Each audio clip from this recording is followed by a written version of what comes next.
What's up, guys? I'm reading in 1 Corinthians chapter 1 today. I just came across a couple lines that I thought were fire.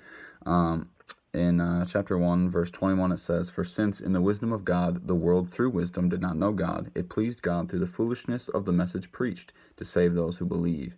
Now, like, what I love about this is that really stuck out to me was, like, how often does God's logic not match up with our logic?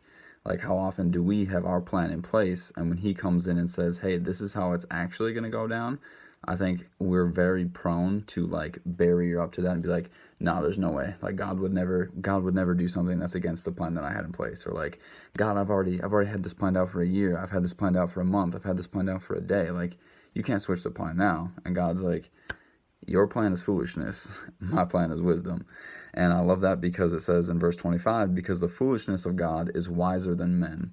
So even in God's most foolish moment, which we all know that he doesn't have foolish moments, but even so saying that he may have a foolish moment, even so, that is far wiser than any moment that man can have. And we know from Isaiah 55, verse 8 and 9, I did have to look at that, that his thoughts are above our thoughts and his ways are above our ways. So really it comes down to trusting him even if it doesn't look like what we want it to look like. So our expectations of God don't determine how he works, right?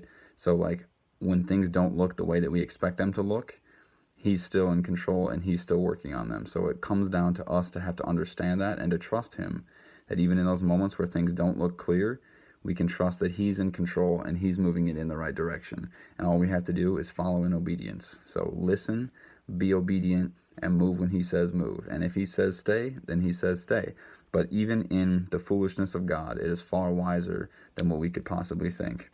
So I just wanted to encourage you guys, like, to continue to be tuning in to God, to hear him, to listen, and to step when he says step, and to pause when he says pause. But just know that even if it doesn't look like it makes sense, even if it's not logical, in our wisdom, in our plan, just know that he's got it all squared away in a much higher way than we could ever possibly imagine. So I love you guys. God bless you. Have a great day.